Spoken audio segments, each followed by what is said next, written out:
Welcome to Beating Cancer Daily. Beating stage 4 cancer for 30 years still takes my breath away every time I say it.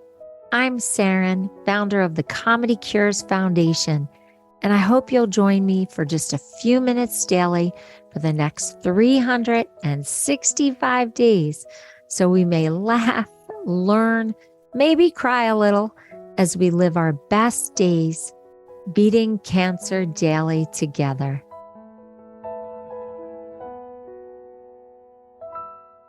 Jacqui and I have done so many episodes together that I actually am a little bit telepathic now. I knew what episode she was going to do before she suggested it. And I knew she was going to course correct me because I went to the store and I bought the vitamin that we're going to talk about today before she told me we're going to talk about it. And I know on this episode, she's going to teach us how we can get it from food so I can just go return that vitamin and I'm not going to have to take it. So it's perfect timing. Sorry, health food store. We do not sell vitamins here, if anything. Jacqui is our food first guru. I think she's cut down vitamin consumption in our listeners by so much by teaching us how to actually get this wonderful benefits of vitamins from our food. And so Jacqui is our certified nutrition specialist, whole health educator, certified health coach, RN, functional medicine expert, and she has been around for over 120 episodes. And we are over 420 episodes right now. But let's welcome back Jacqui Bryan. Thank you, Saranne. I'm so glad that we're talking about this topic today because I think we forgot about it and I felt a little bit bad. I sort of forgot about vitamin K. I mean, I think we mentioned it in other episodes, but I thought, you know what? Vitamin K deserves a spotlight today. And we are not talking about ketamine. So if you checked in for ketamine, because vitamin K is the slang word for that hallucinogen, sorry, but stick around because Jacqui's really going to help us. And it's interesting because I only really remembered vitamin K because it was given to my daughter decades ago when she was born. And I'm like, why are we doing this? We have no babies listening to Beating Cancer Daily. Oh, that's so funny. Well, I mean, vitamin K is used in many different forms. One is when an infant is born, and part of that is to help prevent any bleeding. And that's because vitamin K is really essential for coagulation. And the vitamin K actually does not mean coagulation. Look, I said You a joke. stole my joke. She stole my joke. I did it on purpose. Well, she told me the joke. I'm like, I'm so stealing joke. So I'm going to say, oh, and it's not for vitamin clotting. But it's such a good way to remember it. I'm so stealing your joke. I'm so proud of myself today because if you've been listening to our episodes, you know that I don't always tell jokes and I don't always get jokes. So you hardly ever. I think you've told one joke, and I am so proud of you. Like, I want to stop the whole episode and give you a hug right now. Oh, so we're spotlighting vitamin K today, and we're really focused on just the benefits of vitamin K and also where you can get it in food. Now, Saranne said she went to the store and purchased a vitamin K supplement, and that would probably be more of a synthetic version of vitamin K. And we're really focused on food first here at Beating Cancer Daily. And so I wanted to share a little bit of some of the benefits that you can get from some of the foods that are really rich in vitamin K. And it's so funny because I felt so guilty doing it. I was like, Jacqui on my shoulder going, let's try and get it food first, Saranne. And then you said, let's do the episode. And I'm like, I'm holding that receipt. This might just be going back to the store. So what is vitamin K, right? So vitamin K is actually a fat-soluble vitamin that, as we mentioned, is really important in blood clotting and even in bone health. And fat-soluble basically means that it needs fat to be absorbed in the body and it actually gets stored in fat. So if you think of fat-soluble vitamins A, D, E, and K, we know that those can actually build up in your system. So you want to be really careful with supplementation, Saranne. No, wait. Does this mean that we can go get a donut because that has fat? Does this mean that we can go get a big, delicious candy bar because we need to have some fat when we take K? No, no, no. It gets stored in fat, right? And for it to be absorbed, it needs fat. So it's really important to think about how we're actually consuming this food. And I always think it's helpful to have it with a little olive oil or something along that lines. But what's interesting about vitamin K is that it's something that can be found in everyday foods that we eat. And it's not found in the donut or the Twinkies or anything else that we're eating that are processed. It's really found in those natural foods. But there's actually two different forms of vitamin K. There's actually other ones, but we're only focused on vitamin K1, which is phytoquinone. And that's really found in the plant foods. Those are the ones we're going to spotlight today. And then there's vitamin K2, which is menaquinone, and that's found in some animal foods, and I'll mention those a little bit later. And then even in fermented foods, and we've talked about the benefits of fermented foods, especially for gut health, because it helps support that vital bacteria that's really crucial for immune health, which many of us care so much about. All of us should care about for sure. They didn't have K1 in the store. They only had K2. So now I'm Mhm. really interested. Yeah.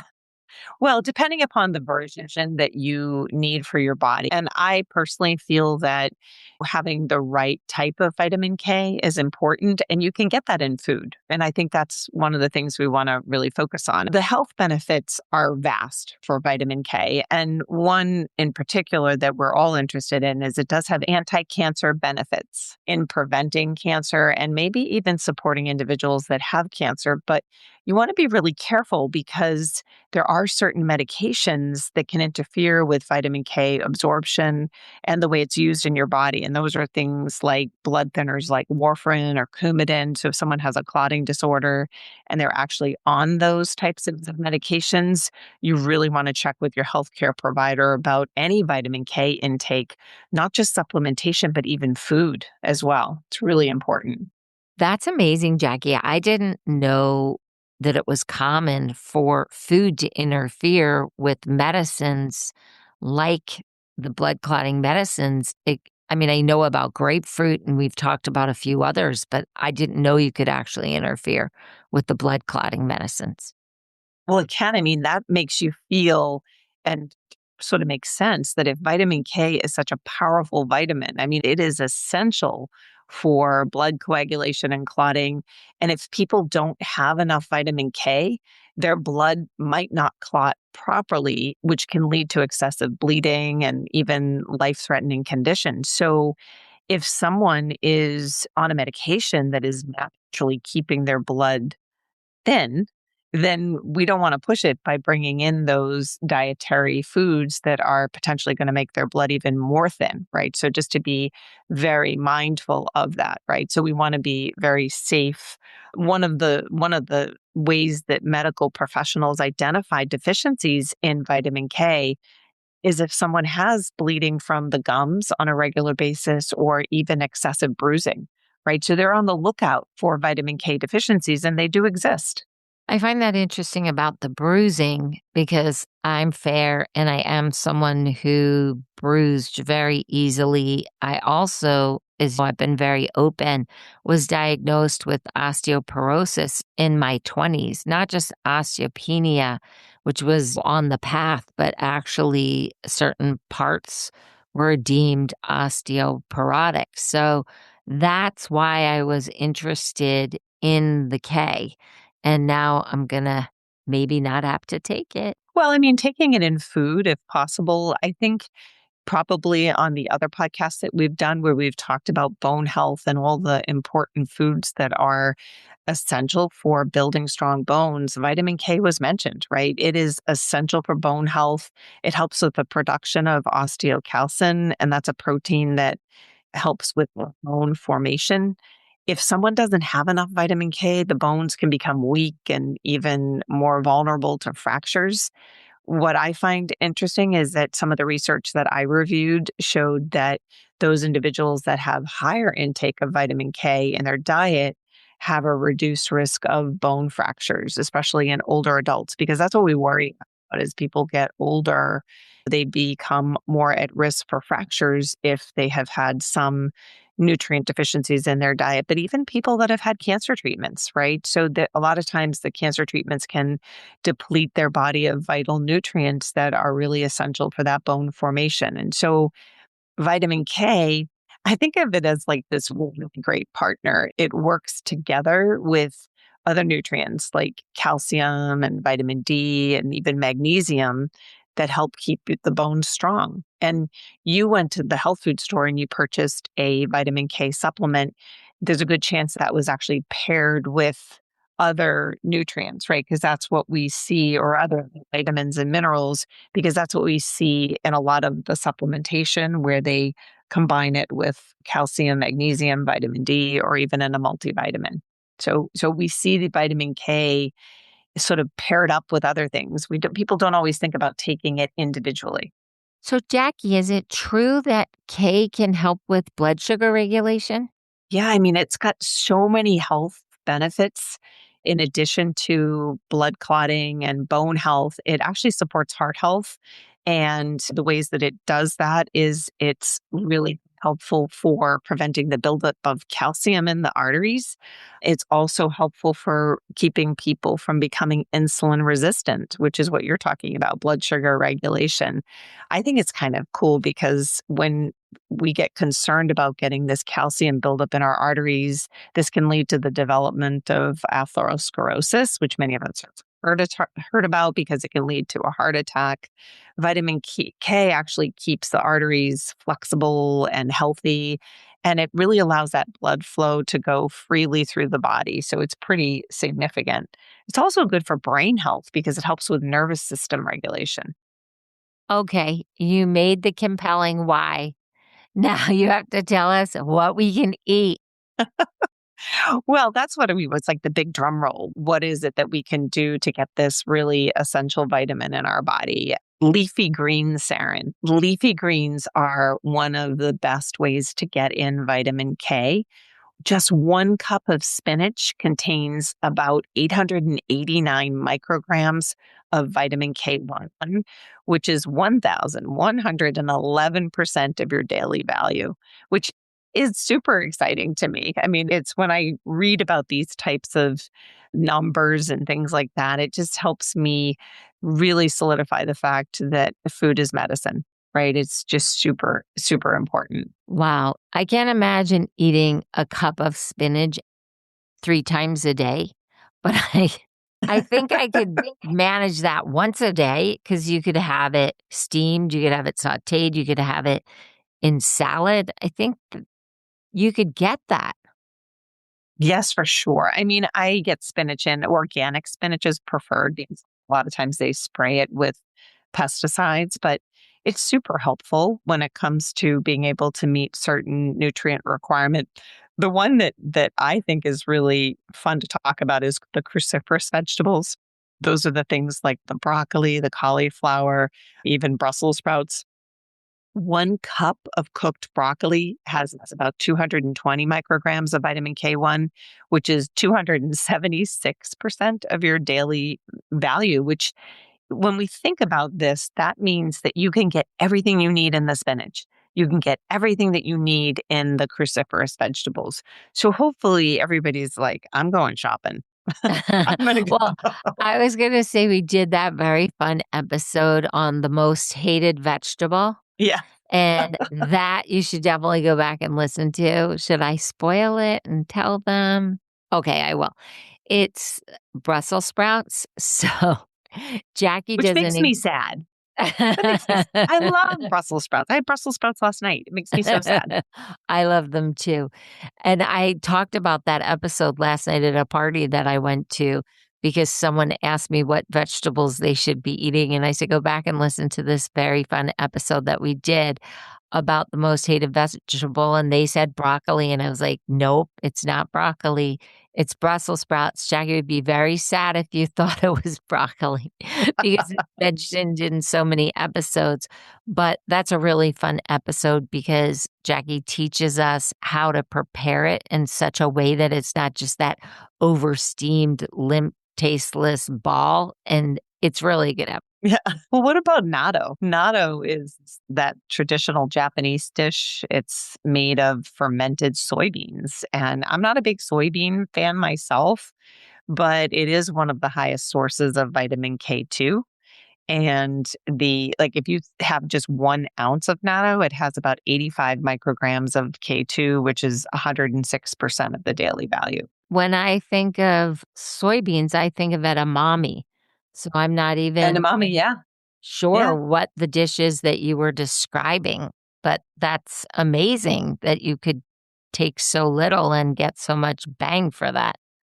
For sure. And especially one of the recommendations that I make for soy is really to have it organic, right? A lot of the soy that we are exposed to or have the opportunity to eat is genetically modified. So we want to make sure that we're getting organic if possible, or even just make sure it's non GMO because we don't necessarily need that in our bodies. It's interesting because I don't like fermented foods. So at first, when you said it was a fermented dish, I was like, I'm not really a fan. But it's so compelling, Jackie, because it's so little that you could really benefit from such a small amount of a vegetable. Yeah, I mean, that's one of the purposes of the podcast, to really empower individuals to help them see that some of the nutrients that they need for their body can be found in simple forms of food. I mean, if somebody is a cheese lover out there, 1 ounce of hard cheese, such as cheddar, has about 25 micrograms of K2, which is 31% of the daily value that you need for your body. So you can see that there are different ways that we can get in K1 and K2. K2 is also found in 1 serving of chicken, about 3.5 ounces, and that has 3.3 micrograms of K2 in it, which is 4% of the daily value. So you can sneak it into your diet in different ways. And I think one of the ways that we approach food is just to have diversity, to have a wide variety of foods so that we're assured to get many of those nutrients that are so important for good health. I just want to restate that you should not go get a box of Special K cereal. It is not what we're talking about here. You shocked me when you brought in dairy and then poultry. Yes. Because I thought we were just going down the lane of vegetables. So the fact that you could really get it in these different ways, it actually surprised me. Well, different versions, right? So remember, vitamin K is found in 2 forms, or at least the 2 forms that we're talking about. There's other forms. So K1 is that phytoquinone, which is found in the plant food. So you're going to get those in the leafy greens, the cruciferous vegetables. But then when we're thinking about vitamin K2, which is the menaquinone, that's found in animal-based foods and fermented foods. So that's in your natto, your cheese, and your meat and your poultry.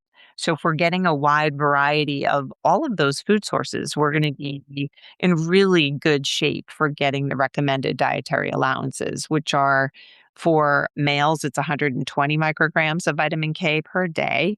And those are men that are over the age of 19. And then for women, it's 90 micrograms of vitamin K per day. And this number will be adjusted based on age and also based on condition, right? There might be a situation where you have a health condition where your provider is upping your requirement, but that's just for general health, those numbers that we were talking about. Now I'm definitely returning that vitamin because it was 120 units. And so now I'm tiny. I definitely don't need that. So, Jackie, I was curious about something and it actually came up in a cartoon that I saw. And the cartoon's by Aaron Bacall, but it's a doctor talking to his female patient. And the doctor says, "Your lab tests are back. Your levels of A, B, C, D, and E, and K are normal, but your levels of vitamins F, G, H, I, and J are very low." And I thought that was funny. That is very funny. That is And so cute. That's so cute. and I just thought you should explain why that's funny in case people don't know. Because those ones don't exist. I know, but why do we go from E to K? It's the most random thing. I know, and I don't have an answer for that. It could be because K stands for coagulation. I don't know. I thought it When was just a fun way to we bring that joke back in, that's so funny. oh, look, you did a I callback. know, that's so good. Thank you. I'm getting better at all these jokes.